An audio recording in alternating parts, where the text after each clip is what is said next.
Hi everyone, today I am excited to show you this new book that I have been sent. Someone kindly sent me this off my wish list, so thank you so much. Now I have got quite a few colouring pencil technique books, but I'm always interested in others. And this one, how to colour realistically with coloured pencils.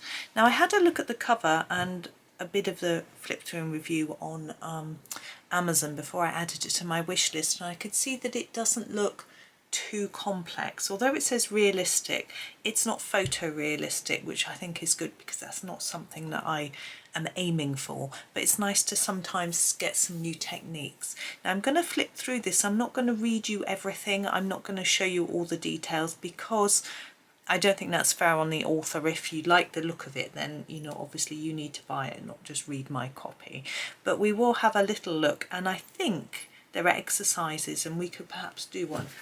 But let's look at the back. It says, learn how to colour three-dimensional pictures realistically. Sorry for the lamp glare, there we go. So it says this book simplifies the colouring process into techniques and methods you can use to produce realistic artwork using coloured pencils, whether you're a beginner or more advanced artist. Colouring pencils can be a very effective colouring medium, especially when taking into account the effects of light and the resulting shading and shadows. These effects are demonstrated with examples to colour and so develop your skill in producing realistic artwork. In this book there are full-page line illustrations ready to be fully coloured. There are also partly coloured pictures which have been designed to help you to match a given colour, match the tonal values of the colouring, and learn how to colour a wide variety of items and scenes. So I thought I would do a flip through of every page, but we'll perhaps just do one of the exercises in the book. Sorry for the glare. Let's open the book and then now this is from Amazon. I included a link, in an affiliate link, in my description. Most of my links are affiliate links. Just means that I get a bit of commission if you buy it, if you click that link and buy things on Amazon. Even if they're not the item that I've listed, I still get commission if you use my link to enter Amazon. The things aren't more expensive to you, but as I say, Amazon just pay me a little bit for sort of advertising them, really. So it just helps me get a little bit of money to buy new books and materials and other things, and means I don't have to do other work to sort of subsidise my income, which is rather nice. So I can spend more time making videos, which is always good fun. Okay. Let's get on with having a look at the book. So here it's our title page. Now it is an Amazon printed book, so it's on Amazon paper. What that means is that when you if you colour in it, which it looks like there are colouring exercises, it is just like slightly toothy copy paper, really. So that might have an influence on you, but you could always copy it onto some other paper maybe, or just try the effects out on your own pictures rather than the ones in the book. But because I don't really know, I haven't looked at it yet, we'll find out. So we have a copyright here and a really cute swan and signet picture there. I really like that. It's lovely. Okay, so it tells us what's in the book, but I'm not going to look through that. I'm just going to get on and look through the book. We have page numbers, which I'm not used to having in books. It sounds mad. The books I look at are all colouring books. They don't usually have page numbers. So we've got a little bit getting started. I'm going to read it really quickly in my head. And it says you need coloured pencil, sharpener, ruler, eraser and thin card to act as support for your working page. And it talks about buying pencils, and water-soluble pencils, charcoal pencils, and white highlights using a brush or correction marker or ink and things like that. So that is here. There's a little tip. So we'll look at this. When you're colouring up to a line, it can be helpful to hold a strip of thin card or ruler against it to stop you going over the edge. Well, that's interesting. So it says you can try it out here by just holding a ruler. I don't have a ruler in here. I've got a bookmark. So you could sort of, I wouldn't use this bookmark obviously, you could hold it up against there and then colour up to the line like this. Obviously I colour with the back of a pencil. like that. So that's a really good tip. That's a tip I've never come across before. So we've already learnt something quite useful, very useful in fact. So that's good, especially for me who's always going out of the lines. Obviously, if you're not colouring up to a straight line, you can't do that, but it is really interesting. Right, so this little bit talks about the effects of light, and we can see from the title. So we've got a picture demonstrating how there's light hitting the top of something that's lighter than the front, which is lighter than the side. So that's interesting, and it gives you a little example to copy. So that's good. And then here it tells you to have a go yourself on this particular picture and think about where the light would be hitting it. So that's quite fun. So from this you can transfer it onto this. So if you look, you've got a dark side here. So here would be darker. This is your lightest, so there and there and there, and this is sort of mid colour. So basically, if I was doing this, you could do one layer across it all, then a second layer across just that bit, and then a third layer across there, and then you've got a darker side. And it talks about wood colouring here as well, putting bits of grain in and adding different shades on each side to make it look more 3D. And here is a trunk, and it talks about getting the shades and also doing the same but with the corners in iron. So that's interesting. And here we have a section on mermaids and treasure chests. So we've got another chest like we had on the previous page, so you can copy the style onto that one. And the mermaids, it talks about how to do this water here, which is quite interesting, and the tail as well, so that's fun. And then it's talking about how, saying compare these two. Now at an initial glance you can't see a really big difference, but if you look at this one, if you look at the line art, the lines are much thicker on this one than this one is what it's saying. So it helps make the shadows stand out a little bit more, particularly sort of under here. Right? So that's interesting. Then it tells you here where you want thicker and thinner lines, which I'm going to find really interesting. I'm going to have a look at that, because sometimes when I'm doing shadows I thicken some lines or put a dark colour underneath some areas, so that'd be interesting. And it tells you to have a go on these items here as well. And this is talking about exterior and interior surfaces, so it's talking about how there's medium, dark and light colouring on these items depending on where the light is hitting them. So it's very similar. And it talks to you about here, colouring in, when you do wood, colour in the direction of the wood grain, so any streaks look like they're grain. I've told you that before, I think, from when I've been colouring, I find the same thing. And then you've got a little rabbit hutch to colour, which using this sort of wood grain look.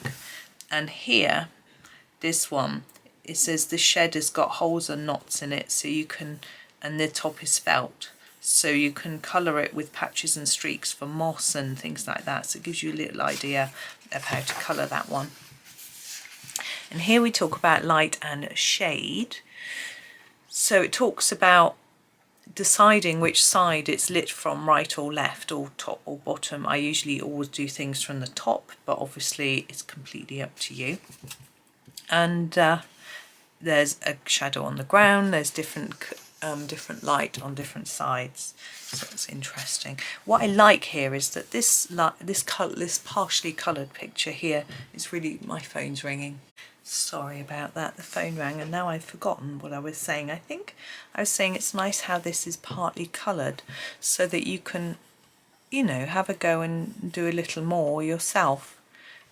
See, what's interesting here is that we've got shadow from the shelf above in here, which isn't drawn into our picture, so it gives us a little bit of something to think about. So now this one's talking more about cast shadows, so the shadows that are falling on the ground under things or around things. So here, look, or here. So that's interesting. It's something that I rarely do. So I'm going to learn something there, I think. It has lots of examples and tells you to have a go here. So to fill in different bits, it's got lots of things at different sort of open and closed cupboards and shade and things, so you can have a really good practice.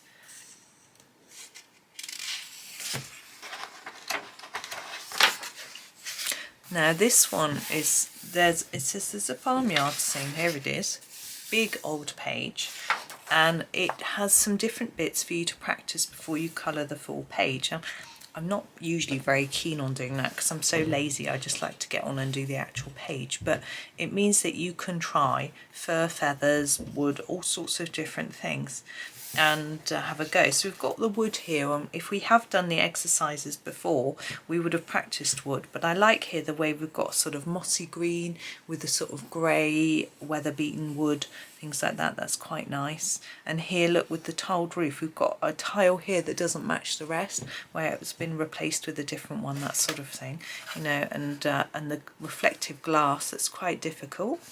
And here we can see how to do the fur, just you know, strokes, and the same with the feathers. And on this page, here it is, shows us how to do the rusty water tank. You can just copy the copy what's done there and onto this bit, and a bit of a tree there, drawing on some leaves there, look, onto the tree. If you want to, you could just leave it as a winter tree with no leaves, so that's interesting. Now we talk about highlights. So this here, they've used a white pen to highlight certain areas, which is interesting, and it's sort of explaining to you where you would put these and why, that sort of thing. And it says you can use a fine brush and a ruler to paint your straight line. You know, obviously I just use a pen because I find it a lot easier, that I can't use a brush very well. So now we've got a little bit about bricks and stone. I do enjoy colouring stone and bricks a lot, and it shows you where the light and shade might be on different bits, and also saying that the stones would all be different colours, so you wouldn't colour each one the same. I tend to colour them all the same, but you know, we've got a pillar here where we can practice. So here we've got more angled surfaces and talking about how the light would change across those, which is interesting. And this sort of, I don't know what that is, a little room, outdoor room, and some ones to practice on. And here we have a circus, so lots of opportunity to colour the picture. It's got a few guides, so here's this chap here, so you can have a go. Some of the different people, showing what's quite interesting with the people is it shows the shadow under their clothes. Can you see under her coat there's a bit of a shadow, and here the same here under their jackets and skirts and things, so that's quite interesting. It is quite fine work. It says you'll need really sharp pencils. And here we have curved surfaces doing light, which I always find fun. So it shows how you can do the cylinder with the light here, a cone on the side or down on a cotton reel, that sort of thing. And then it gives you some examples to play with, the things you might be more likely to colour. I think we barely just colour a cylinder, but yes, plant pots all the time. And then this is prep for a picture that's coming up called the chateau. So it tells you how to do clouds, which is really interesting. And it's quite a basic approach to clouds, but I think for beginners it's really good. So basically we've got a plain sky behind, and you've got grey and blue in the clouds, which are different blue to the sky, and to give more colour at the bottom than the top, which is quite interesting. And it doesn't look photorealistic, but I think it does look, you can see it's clouds, whereas sometimes when I try it just looks like splodge. And the water, also talking about doing these little lines to make it look like ripples and reflections, which is quite fun. And we have the child as well, and the more ripples and reflections in the water here. You see how we take the line here down through the water. That's quite fun. And here is the actual page, and it actually tells you which parts of the book to refer back to work out how to colour the different areas. It's quite a big area of water there, but by the time you've sort of drawn in these, now I say drawing, but it doesn't really worry me because it isn't proper drawing, it's just lines. You can use a ruler roughly, or just sort of, what I do if I'm trying to draw a straight line, if I was trying to continue that, I would start here with my action, obviously not draw on top of there, but just start that with my action and then draw there, so that I've got that movement going in my hands, so I know where I'm at. If I start there, I can, it doesn't always quite work, but start here. I don't know, we're all different, that's just how I do it. Now we have reflected light. So it's talking about this sort of reflection here on this curved surface here and on the skin. Also, now the torch, it says colour the arm, so where would the reflected light be? Have a think yourself. I think there might be a bit on some of the fingers, to be honest, and the top of the there, and maybe, I don't know if it would be right in the middle or nearer the top, I'm not sure. So that's that. I like the fire as well, it's red at the top, lighter at the bottom. And it also says you can have a go at this one.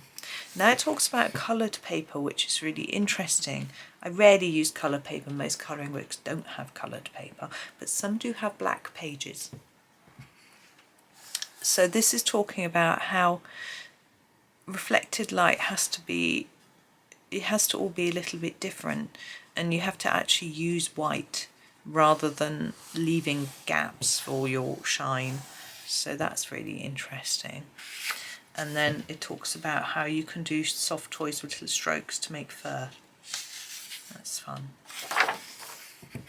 Now here we have a sphere. So it talks about how to make it look more rounded by leaving an area of white, which is always fun, I think. And we've got these tomatoes and different fruits and veggies to do, so that's fun. It says if you use real fruit is better. That's true, but you know, you can just play around. I tend to use photos as well, rather than, if I don't have a grape in the house, I can use a photo. Now it's talking about people, which, you know, it says it's best to use a life drawing class to work out how to do people, but actually you can use a photo, you can use books and things, and it shows you how you get more shine on, you know, darker areas on in some places on skin and things like that, which is interesting. So you can it says finish this one and then do these, and then we have a picture here with lots going on that you can practice. So we have spherical shapes, we have people, different things like that, and it gives you some ideas of how to colour it in, as well as a little bit of a picture here which actually isn't in that one. And now bricks. I do enjoy colouring bricks. So it talks about how to do your shade on the arch and how to colour them in, things like that. And then water, how to do sort of your ripples, things like that. And you've got one here to practice, and there. So you can just copy these over from this side. And here we have a canal bridge. So it's quite a big picture, but it gives you some different clues about how to, with these bits we've practiced already on previous pages. Flowers and leaves. Now this is something that we're probably more used to colouring, if we enjoy a lot of colouring books have flowers and leaves. So it talks about the shine on the pot here, and how the leaves aren't all the same colour. There's a bit of the ones at the bottom look a little bit like they're going yellowed, which is interesting. And it says, you know, the colours don't have to be as precise, because nature isn't so precise as man-made items. So you can have a go there. And here is another picture that you can have a go at. It shows you how to do the jacket, but a lot of the other items have been done already in the book, you know, this sort of shape, and pots and things. We've got fur to practice, we've got the stonework, and then the plants, of course. So that's that. So obviously I've gone through that quite quickly, but I think there's a lot in there to actually pick up and take away from. I have chosen a little picture to do for you to see if we can follow the instructions. I thought we could do, I like doing these spheres, I thought we could do a couple of these grapes. and have some fun with that. So we're actually, oops, I'm just trying to open my pencils. We'll read what it says here for this. It says, the sphere is the most difficult of the standard solid forms to colour. The surface nearer the light source will reflect the most light, which is that bit in this picture. As the surface turns away from the light source, it will reflect less and become progressively darker. And the highlight and shading, that's the opposite because it's a hollow item. So it says, remember to leave a clear edge for the reflective light around there. So that's interesting. So we're going to do, we'll probably only do one grape. I'm going to come in a little closer if I can get my remote controls playing up today. There we go. I'm just going to do this end one. I'm going to grab some colours. Oops. I don't want the greys. Hold on. I've got my polychromos here. Now I'm just going to grab some paper to put behind the page. Sometimes the ink, if you don't put a piece of paper behind, sometimes the ink transfers across. So as I say, we're just going to do this one. Now it tells you, it shows the sequence. Do you see? So we start with pink and then go darker purple and then dark. So I'm going to do that.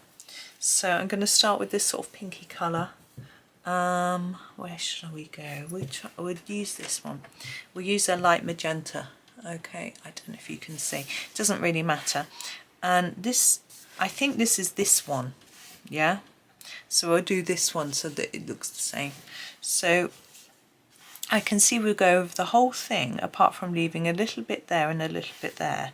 So I'm going to do that. And it looks fairly even colouring to me.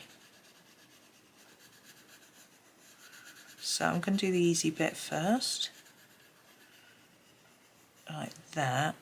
Then we've got a sort of circle of white around here and a sort of circle there. Problem with drawing it out is you then get an edge. You have to be really careful because I don't want to see my pink outline, if that makes sense. Just trying to see that's in the right place. I'm not sure it is, but never mind. Now I'm looking at this, it looks quite rough. It doesn't look like there's any darker areas, so I think I'm done. Quite simple. The next one is a slightly darker colour. I'm thinking I'm going to use my manganese violet. I just like the colour. Now what I've noticed about this is we've got a white, we've got a piece all the way around the edge that isn't coloured in, apart from just there. Can you see that? Oops, sorry. And also we don't colour all the way across to here. This bit's darker, just a little bit over there. So I'm going to start by just sharpening my pencil.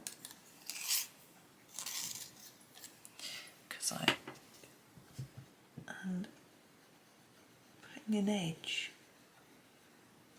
to there, like that, and an edge around here where I'm not going to colour, like that. I think that's a bit wrong, maybe more like that. Then just colour across all of it, leaving those white patches that I've already left before.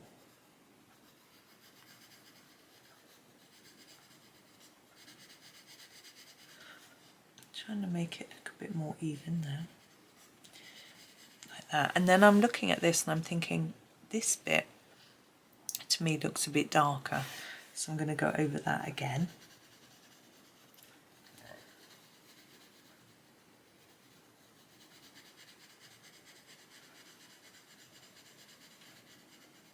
Like that.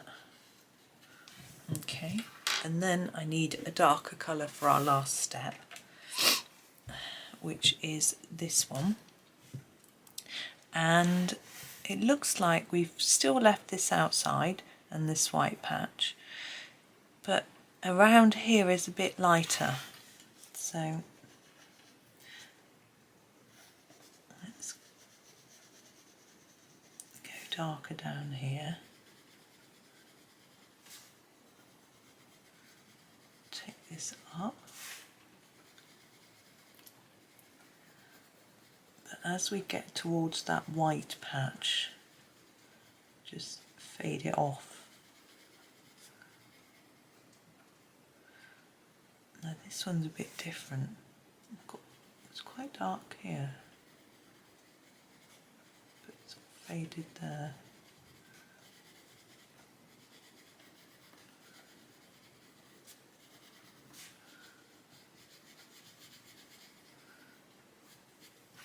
Okay, now I'm looking at this and looking at this bit has changed quite considerably. It looks quite pink in there, not white at all. So I'm going to grab my magenta. Let's go back over this bit and actually do a little bit of the manganese violet. Oops, it's running away. Over this bit too, sort of there. I think really it looks like it's just a little bit of pink underneath. Now this bit, it looks pinker here than it does in this one, which is intriguing. So I'm going to grab my pink, just work that bit a little bit around there, like that. Now normally I don't like such a hard edge to the shiny bit. I prefer it like here, where it's a little bit softer, rather than a, so I'm just trying to achieve that a little bit. And whoops, I've gone back in with my mauve. Just want to make it a bit darker. Now this paper is Amazon paper. There are better papers to colour on, but it's fine for this sort of purpose.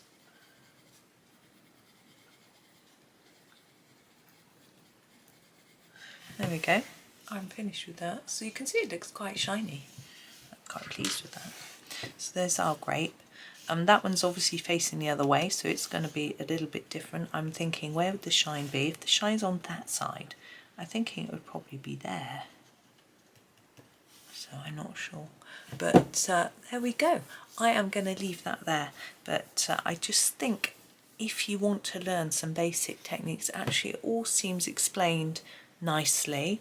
I do have other books which explain things well as well, but you know, if you want to learn about light shade, I think this has got a lot. It repeats a little bit in its messages, but I think that's okay because it helps to cement that for you. So yeah, I'm very pleased actually, and I'm going to have a proper read of this. I may not try out the exercises in the book. I may try the things out in colouring books rather than this one, you know, but you do get the sort of 3 or 4 pictures to colour if that's what you want to do, as well as the instructions on how to do it. So I think that's you've got the farmyard and the so an underwater one, no, but various things to do as well. So it's not just instruction, there's actual practice as you go along. Some books, some instruction books, I find they have the instruction and then it's at the back of the book where the pages are, and you're sort of a bit less inclined to turn back and forth, whereas here you can see part of it and you can just colour with it, so it helps you can actually see it side by side and read the instructions over on the other page. So I think that can be quite helpful, so I think that's rather good. So yes, I think it's I think it could be a really useful book, especially for people who find they want to go at their own pace. Sometimes when you're watching videos, it might go a bit fast, it might not quite explain everything correctly. You might wonder why people are using those techniques, and I think all of this helps to clarify that. So overall, I would say a nice book if you want to learn that sort of thing. So, and I think you could do this with any pencil set. It doesn't tell you, some of the books I've got work with specific sets of pencils and give you the pencil numbers, which is all great if you've got that set, sorry. But if you haven't, then that's not so good. Here, it's no pressure to match it exactly. You can just use whatever you've got. So there's that. So yeah, thank you very much for watching. I hope that was a useful little flip through and review for you, and I hope you have a really lovely day.